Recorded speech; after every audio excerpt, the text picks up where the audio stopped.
Olá, oitavo ano. Tudo bom com vocês? Hoje, dia 23/6/2020, será o nosso último encontro, a nossa última aula que antecede as férias de julho, bem merecidas, né? E aproveitando a oportunidade, farei a correção da nossa prova bimestral, a prova referente ao segundo bimestre. E espero, através dessa correção, sanar algumas dificuldades que vocês tiveram na mesma. Então, pessoal, a primeira questão fala o seguinte: a área quadrada de um sítio deve ser dividida em 4 partes iguais, também quadradas, e em uma delas deverá ser mantida uma reserva de mata nativa, que é a área churada, né? O que seria essa área churada? Seria essa área pintada, seria essa parte pintada aqui, ó, tá?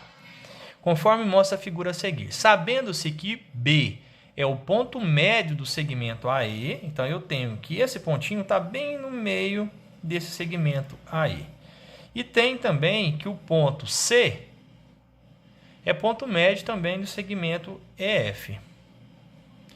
A área churada em metros quadrados mede, então ele está querendo saber qual seria a medida então da área dessa figura achurada, que seria no caso aí essa figurinha que está com uma cor diferente aqui, com a cor escura, né?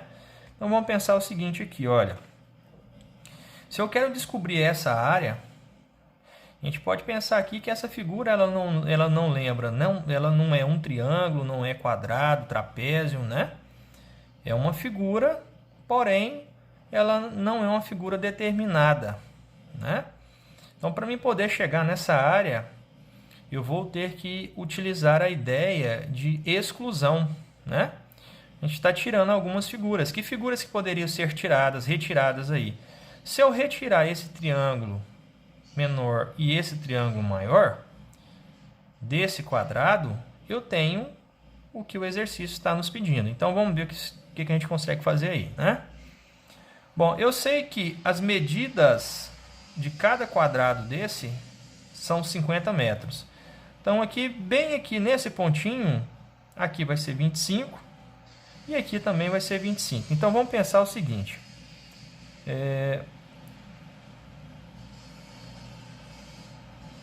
Vamos fazer os dois triângulos aqui agora. Quais são esses dois triângulos? O triângulo EBC, né? E o triângulo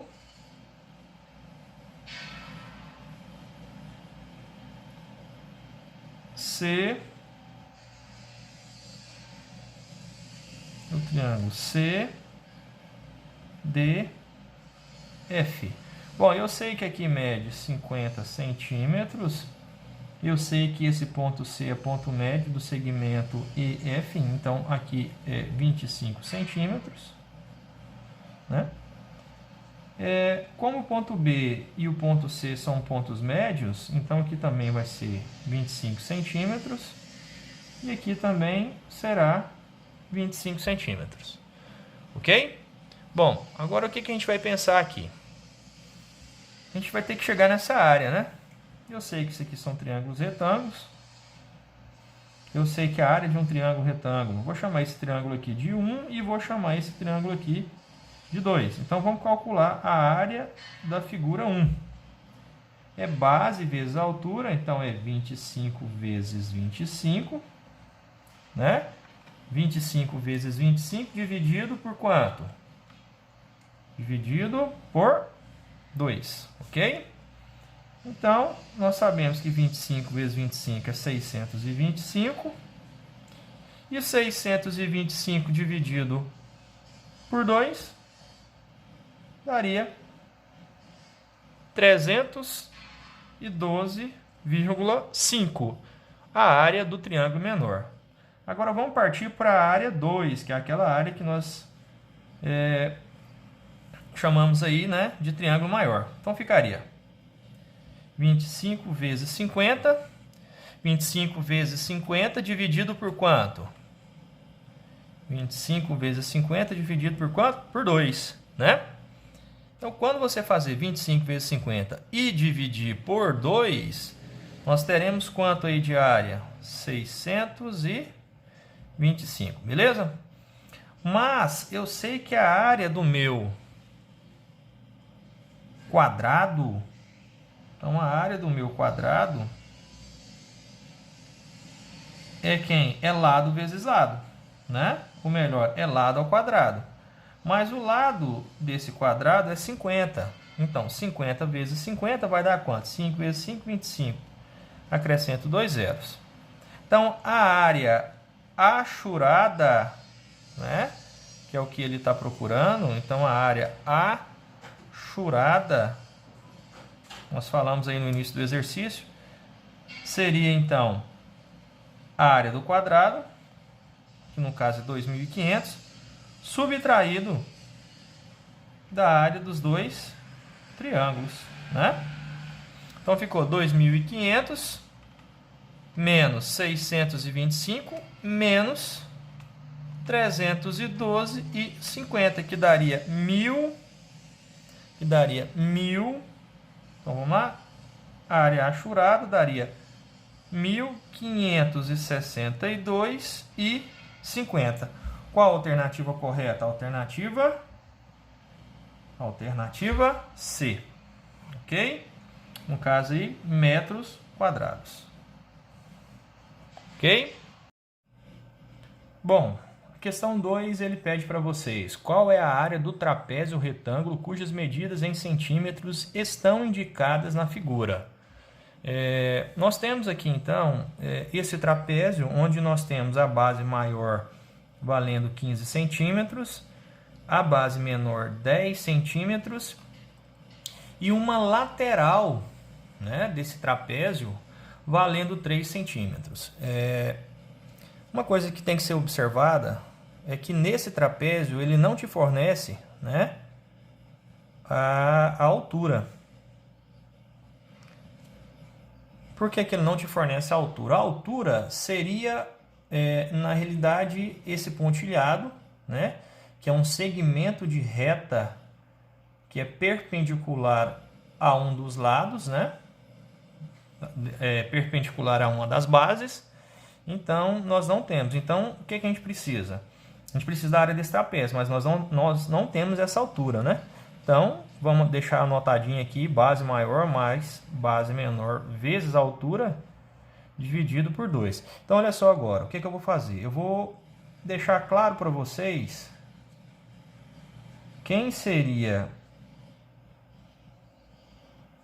o triângulo que a gente vai estar usando, por que eu vou estar usando, né, esse triângulo, e quem seria esse triângulo. Bom, eu vou chamar aqui de A, B e C. Então, aqui seria A, B e C, ok? Esse aqui é o ângulo de 90 graus, que o exercício já nos trouxe, né?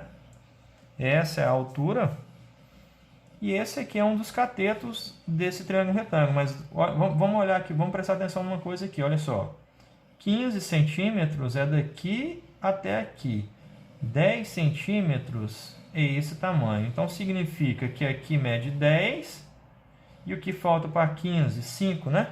Então, significa que aqui vai medir 5. Então, olha só para vocês verem aqui. Eu tenho um triângulo retângulo onde eu conheço a hipotenusa em um dos catetos e desconheço outro cateto, né? Então, quando eu tenho um triângulo retângulo conhecendo 2 de seus lados, com o objetivo de descobrir o terceiro lado, a gente pode estar utilizando o teorema de Pitágoras, que fala o que para a gente? Que hipotenusa ao quadrado, sempre a hipotenusa é o maior lado do triângulo retângulo, que inclusive esse lado sempre vai estar de frente ao ângulo de 90 graus, nesse caso é 13, então hipotenusa ao quadrado é igual à soma dos quadrados dos seus catetos, né? Então, 13 ao quadrado é 169, h ao quadrado mais 25. Então, vai ficar 169 menos 25 é igual a h ao quadrado, né? Quanto que é 169? Quanto que é 169 menos 25? Daria 140. 44, que é igual a h ao quadrado. Quadrado perfeito, né? Então a gente aplica a raiz de um lado e do outro, então vai sair que h é igual a 12, ok? Então nós temos aí que h é 12. Como eu já tenho a altura, agora eu já posso, né, utilizar essa fórmula minha do trapézio, que eu vou até escrever aqui embaixo agora. Vou chamar AT, área do trapézio, Bzão. Quem que é o Bzão? É a base maior, mais a base menor, que é o Bzinho, vezes a altura que nós não tínhamos no início do exercício, e com o teorema de Pitágoras a gente conseguiu chegar, que é 12, né? E tudo isso dividido por 2. 12 dividido por 2, aqui vai dar quanto? Vai dar 6. Então ficou a área do trapézio, 15 mais 10, 25. E 25 vezes 6 daria quanto? 150 centímetros. Opa, desculpa. 150 centímetros quadrados. Então, essa seria a resposta da área desse trapézio. Então, letra A. Bom, senhores, a questão número 3, ele pede para você analisar as 3 sentenças aí abaixo, tá?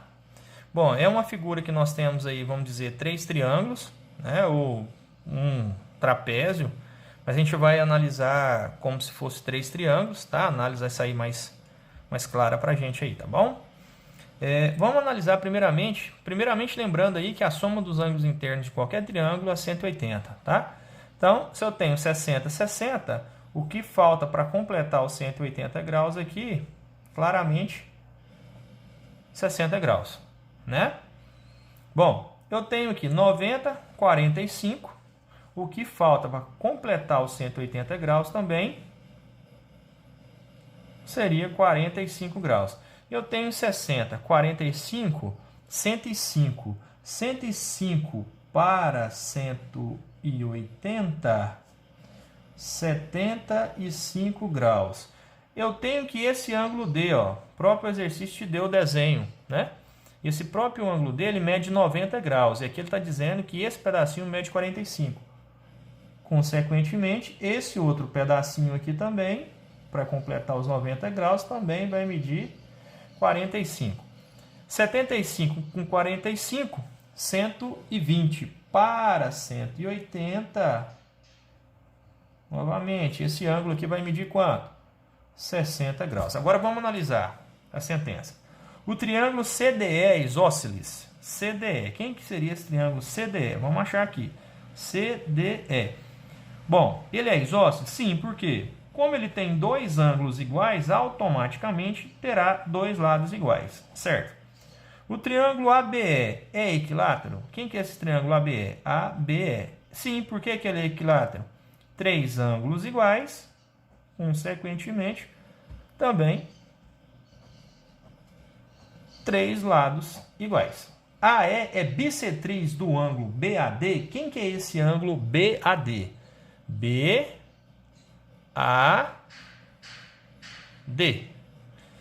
O que é bissetriz? É um segmento de reta que divide um ângulo ao meio. Bom, se aqui mede 60 e aqui mede 60, dividiu sim um ângulo ao meio, né? Então, verdadeiro. Então, qual que seria a alternativa correta? A alternativa é... Porque todas são verdadeiras. Bom, a questão número 4 é uma questão que não envolve cálculos, não envolve contas. É uma questão teórica. O segmento da perpendicular traçada de um vértice de um triângulo à reta suporte do lado oposto é denominado altura. Por que ele é denominado altura? Quando ele coloca que o segmento da perpendicular sempre é uma reta que forma com outro segmento de reta um ângulo de 90 graus. E ele fala, o segmento da perpendicular traçada de um vértice de um triângulo à reta suporte do lado oposto é denominado. Então, em um triângulo, se você tiver uma reta, né, nesse triângulo, que faz parte desse triângulo, que forma um ângulo de 90 graus, esse segmento de reta ele vai ser considerado o que do triângulo? A altura do triângulo, ok? A questão 5 já é uma questão que vai envolver conhecimentos de notação científica. O que seria a notação científica? Seria uma forma de você representar números muito grandes ou muito pequenos, de uma forma, vamos dizer assim, mais abreviada. Tá? Então ele fala, ó, nos trabalhos científicos, números muito grandes ou próximos de zero são escritos em notação científica, que consiste em um número x tal que x esteja entre o número 1 e 10.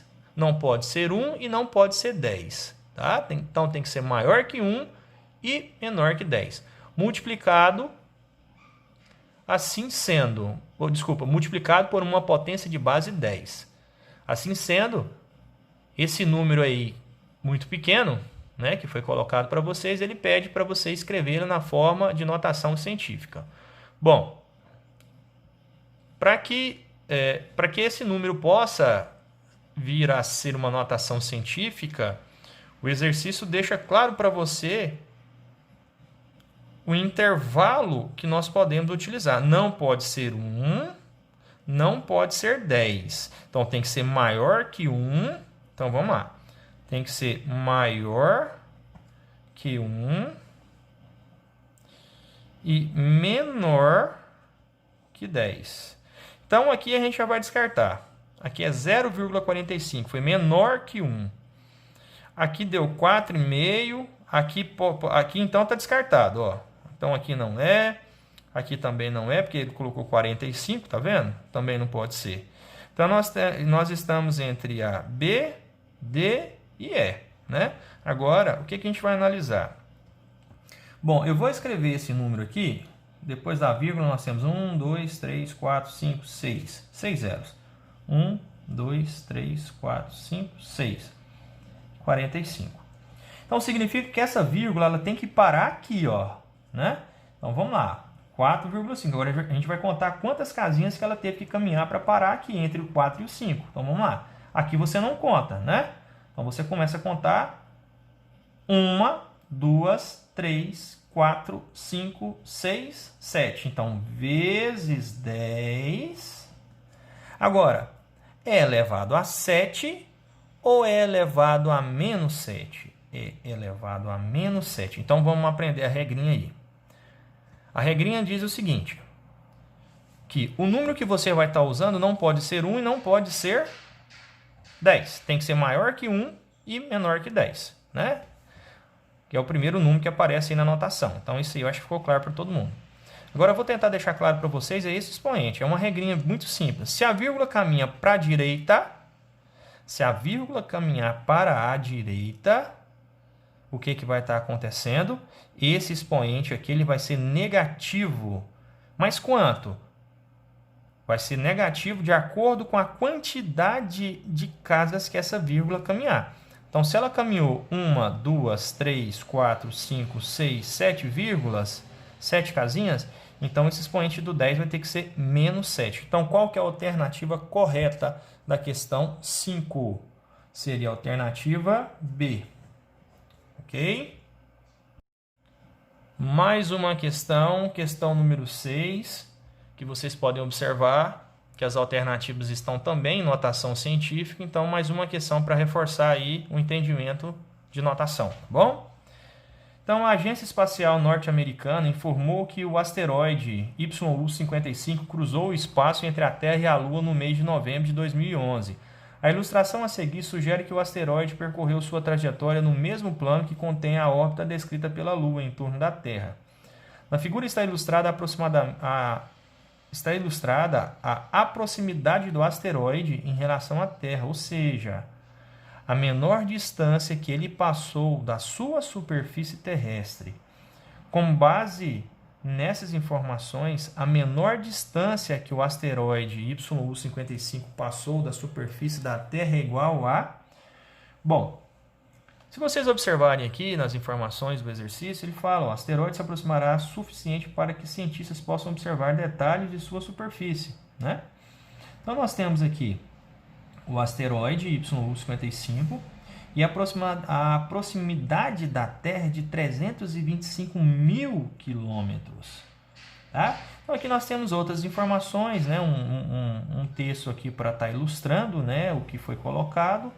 Mas o que ele quer saber mesmo é qual seria essa distância desse asteroide à Terra escrita em forma de uma notação. Bom, primeiramente vamos transformar esse valor aqui, 325 mil quilômetros, em um numeral, né?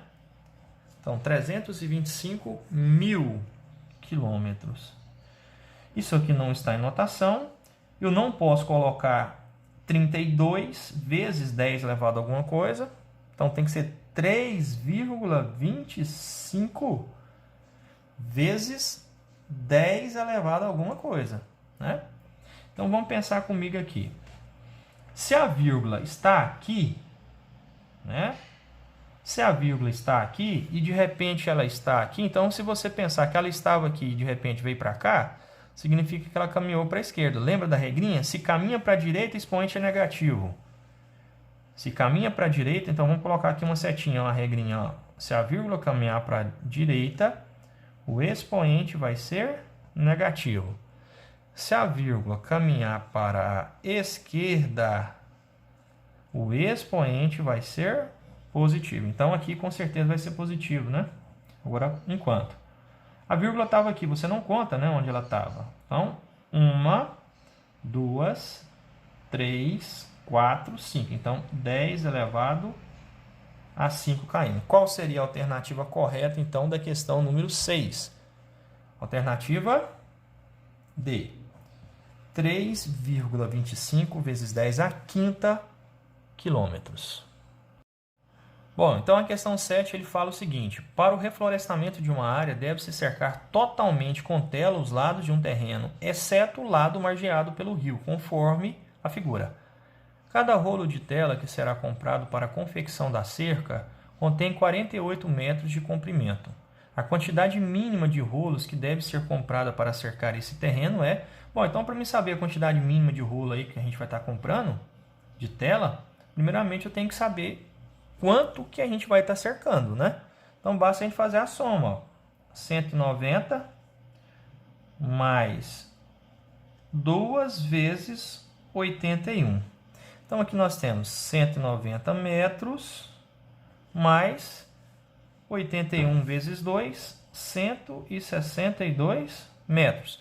Quanto que dá 190 mais 162? Nós teríamos 352 metros para serem cercados. Agora, qual que é a quantidade mínima aí de rolo que a gente vai ter que comprar? Bom, eu vou ter que pegar 352, que é o total, né? Que é o comprimento que vai ser cercado. E para mim descobrir, então, a quantidade de rolos, eu vou ter que dividir pela quantidade de um rolo. Um rolo tem 48. Então, 352 dividido por 48, nós teremos aí 7. 7 vezes 48 daria quanto? 336 menos 352 sobraria 16, né? Então, essa conta aqui nós já percebemos o seguinte, que ela vai dar 7, alguma coisa, mas você não compra, você só compra quantidades inteiras de rolo. Então, a quantidade mínima de rolo que eu vou ter que estar comprando aqui, na questão número 7, seria quantos rolos? Não pode ser 7, né? E não pode ser 9, então só poderia ser quem? 8 rolos, ok?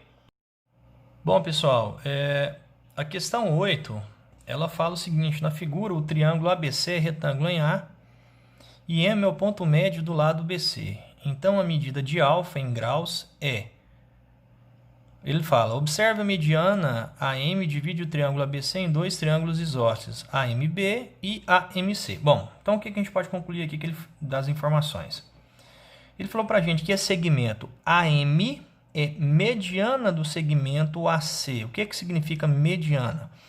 É um segmento de reta que divide o outro segmento de reta oposto a ele, né, em duas partes iguais. Então, significa que esse pontinho M é o ponto médio. Isso significa que esse tamanho BM e o tamanho MC são os mesmos, tá? E outra coisa importante que nós temos aqui.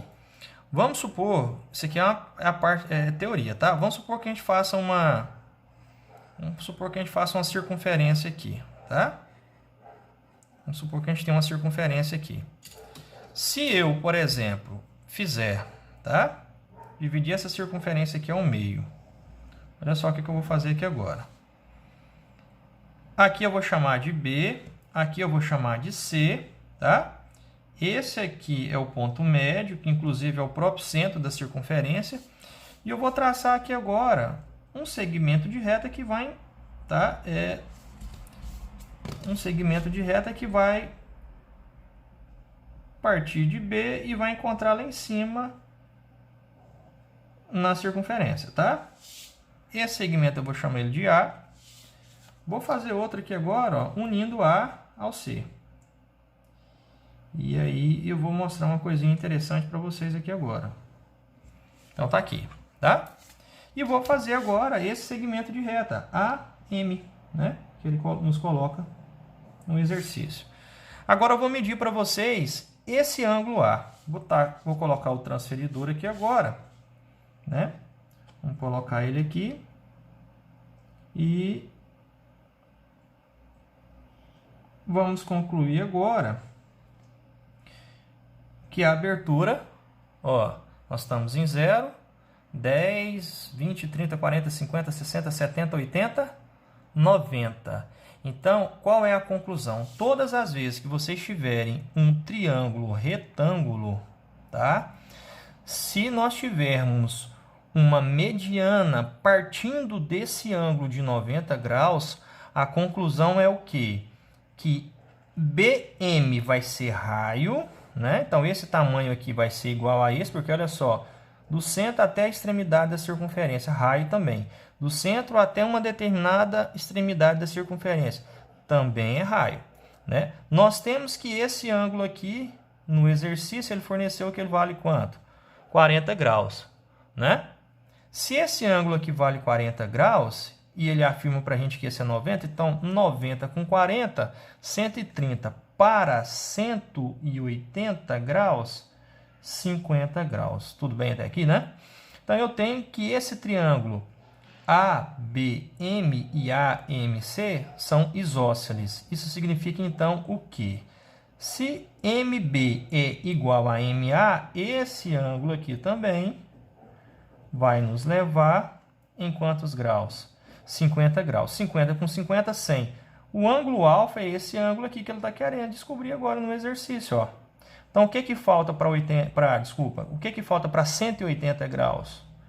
80 graus. Então, qual seria a alternativa correta?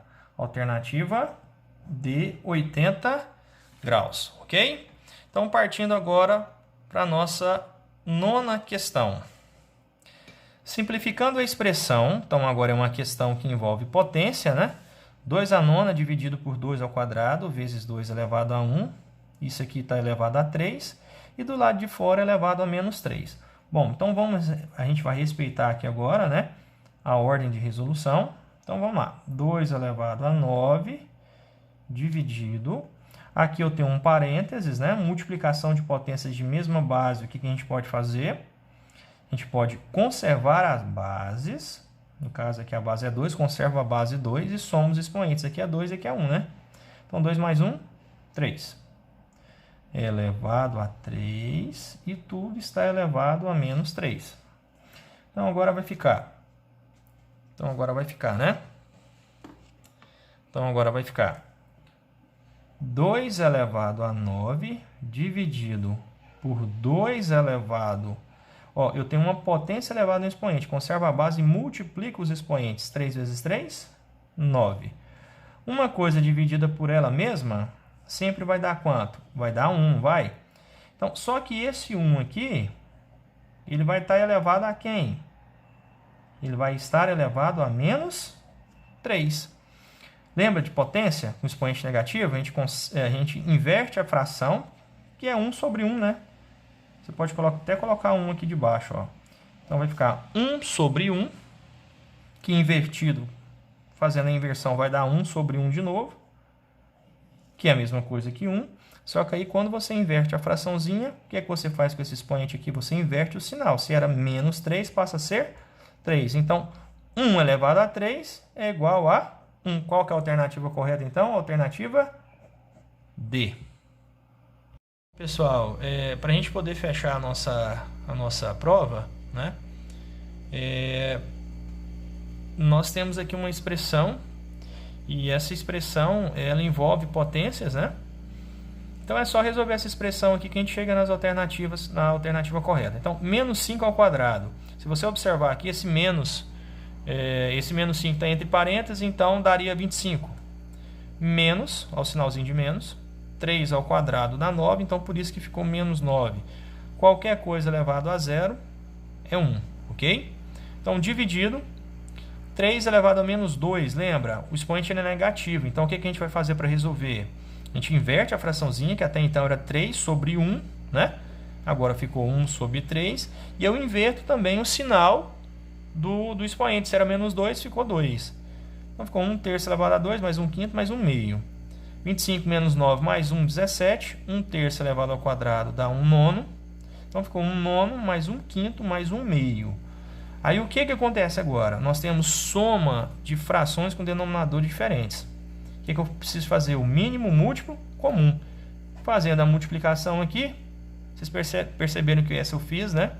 Fiz primeiro para depois estar explicando para vocês, porque senão a gente gastaria muito tempo, tá? O vídeo já está ficando longo, então o objetivo foi esse, tá? Diminuir um pouquinho aí o tempo. Então, fazendo a multiplicação, 6 vezes 3, 18, vezes 5, 90. Então, a gente precisou de igualar os denominadores. Então, aqui eu multipliquei por 10, porque 9 vezes 10, 90. 18 vezes 5, né? Também 90. E 45 vezes 2, 90. Então, ficou 17 sobre 10, 90 avos, 18, 90 avos, 45, 90 avos. Como os denominadores são iguais, eu mantenho. 10 mais 18, 28 mais 15, 73. Eu tenho agora a divisão entre duas frações. Como é que a gente faz? Conserva a primeira fraçãozinha, que é 17, ou melhor, 17 sobre 1. Vezes o inverso da segunda. Se é 73 sobre 90, 90 sobre 73. Multiplicação de fração se dá em linha reta. 17 vezes 90, 1530. 1 vezes 73, 73. Bom, chegamos em uma fração que não aceita mais simplificação. Então, essa é a nossa resposta. Então, de acordo com as alternativas, a letra C. Tá bom?